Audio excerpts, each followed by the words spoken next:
Hello again, everybody. I just thought I would do a little bit of a vlog update. Today I've come down to the allotment and it's a nice sunny day. Pretty warm today actually now the sun is out. It's about 15 degrees, but it's very, very windy at the moment. And we're next to some trees, quite a lot of trees, and the wind is really blowing them about. I'm a bit worried that they're going to blow over. Now, usually we get a westerly wind and our plot is sheltered from them because they're to the west and they shelter us. But we've got a strong easterly wind today, which is a little bit rarer, more unusual. So our plot is getting battered by the wind today, and things are flying around everywhere.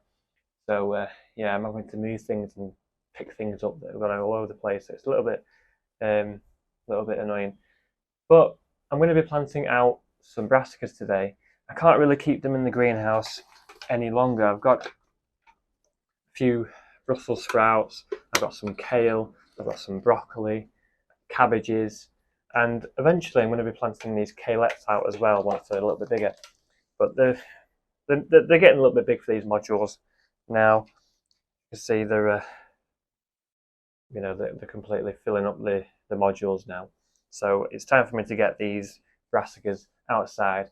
Now we are due a little bit of colder weather in a few days' time. It's supposed to be getting down to about freezing, but brassicas are quite hardy, so they're not really going to be bothered by that cold weather. So I'm going to get these out now. They're not a tender crop, so quite a lot of other things going on as well. I tried sowing some courgettes, squashes, pumpkins, and sweet corn a few weeks ago, and they still have not appeared because the temperatures have just been too cold at night. You know, we've been having nice warm days where the greenhouse has been like 30 degrees or more, and then at night time it's been dropping down to like 2 or 3 degrees. So nothing's really been germinating in here. So I'm actually having to take down the tray of sweet corn and all the pots of squashes and pumpkins and stuff like that to germinate them at home because I planted them about 2 3 weeks ago and there's still nothing that's come up yet. And I think the seeds have actually started to rot in the soil because they've just been sat there in damp soil that's been cold for the last couple of weeks. And I've actually had to sow my sweet corn again as well because the sweet corn which I sowed 2 or 3 weeks ago because of the cold temperatures and the just such big fluctuations, all the seeds in the trays have rotted. And I didn't even overwater the soil either. I kept it just moist. And because the sweet corn seeds were just sat in the modules, they've just completely rotted and gone all mushy. So we've had to do them again. And we are taking them home to germinate them because, as I said, in the next few days, we're supposed to have more typical British spring weather where we're getting frosts and cool weather. And it's supposed to be quite wet as well, so it's not like the greenhouse is going to be warm.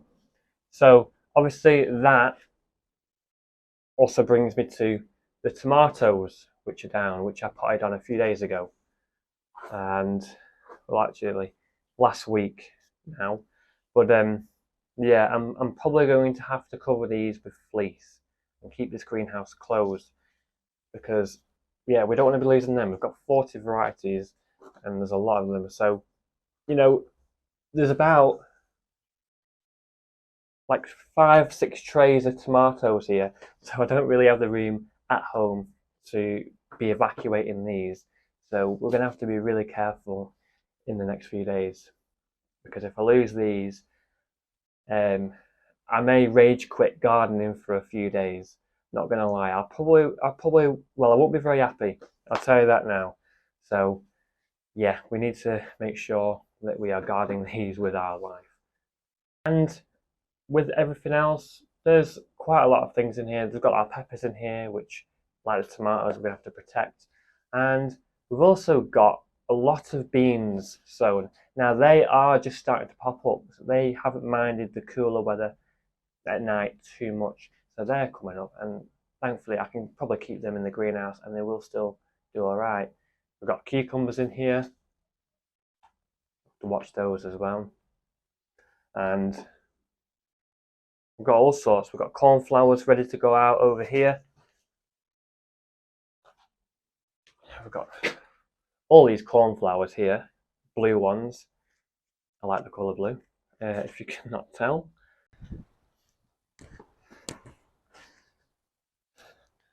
Okay, so I do apologise if you can hear the wind in the mic. It's very windy out here today.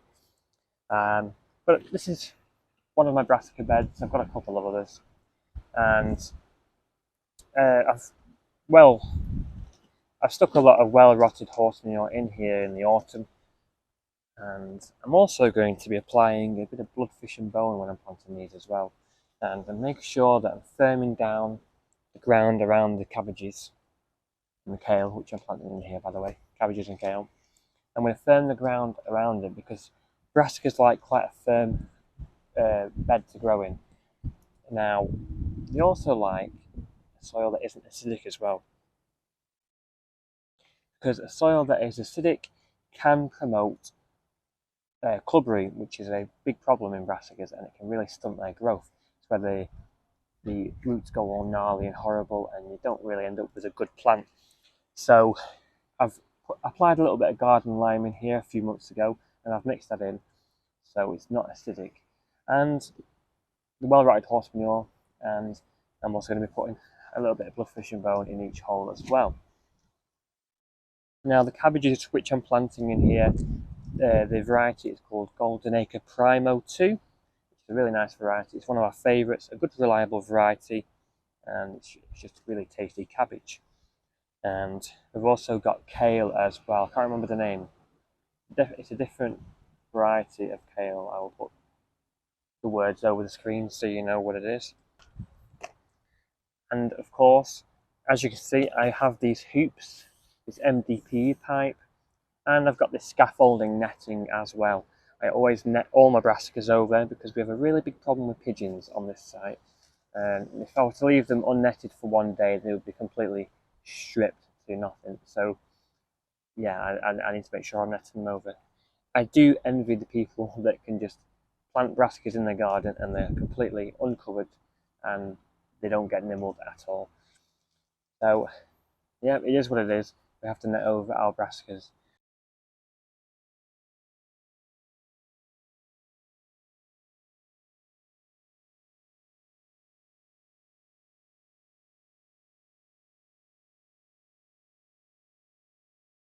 Okay, so that is the cabbages and the kale all planted in this bed now. I've planted 8 Golden Acre Primos, and then I've planted a few Brunswick cabbages as well, which are really big ones, which are harvested much later in the season. So I've interplanted them. Now, my idea here is, because these Golden Acre Primos grow pretty fast, they'll be harvested in like a couple of months, and that's it. Whereas the Brunswicks will probably be harvested in 3 or 4 months. So my idea is I pick the Golden Acre Primos and then leave the Brunswick cabbages to then take over and bulk out then. So, I've planted them probably about a foot apart. Now, the closer you plant them, the smaller your cabbage. The further apart you plant them, the bigger your cabbage. So I've planted them a moderate distance apart. Okay, so I quickly got these covered over before I go. It is important that I cover these over because Percy Pigeon will be waiting in the trees and he'll be telling all his mates that these brassicas are uncovered, and they'll all be coming down here and they'll be having a pigeon party. Okay, so that's the cabbages, the kale, the broccoli in here, all potted out and netted up. In this bed along here, this was last year's Brussels sprout bed, and I've actually done it again. I've used it for the Brussels sprouts again because the hoops and the netting was already in place, and it's just the perfect size for Brussels sprouts. It's tall, and we've got about 16 Brussels sprouts in here now. So yeah, that will be good. We're looking forward to those. We love our Brussels sprouts. And then, not forgetting, over here in this bed, we've got some spring cabbage, some spring greens, which I think we'll be picking very soon, actually. This one's looking a nice size. I think we'll be picking some of these very soon. Spring greens. And then when these come out, just like over there, there'll be some seeded onions going in here. I'm growing all my onions from seed. Blimey! Yeah, it's very windy out today. Them trees are really blowing about. So, yeah, we've also got our sweet peas all along here. We're growing them up these pallet supports this year. We've got a really nice mixture this year actually of mixed colours, about 9 different varieties, so they'll be lovely. They're on the other side as well. So yeah, these are cold hardy. You know, sweet peas don't mind cold at all, so yeah, they should be fine. Horse manure, bloodfish and bone, bit of compost in there as well, so they've been fed, and these should start shooting up these supports in the next month or so. They should start. I found that they usually tend to start off slow. You know, they'll be like this size for the next few weeks, and then suddenly they'll just go. They'll be like they'll grow by like 2 feet in a week. They really can shoot up last minute, and you know they can reach the top of there. They can go from the bottom to the top of there in like a month, easy. So, and all the potatoes, the secondaries, the casseroles, are now popping up, and they're doing quite nicely actually. Coming along really look nice. They've shot up very, very quickly actually. Just a week or so ago they were nothing, and now they're really coming up. The main crop, Satanta and Sarpomera and King Edwards, they are also just starting to pop up now. You can see, oops, spider. Just start to see there are some shoots starting to appear on quite a few. Yeah, so they'll be up and off and running in the next week or so. We've got strawberry flowers on our polytunnel strawberries. So yeah, lovely. We got some, whoa, it's windy. Polytunnel just got shook about.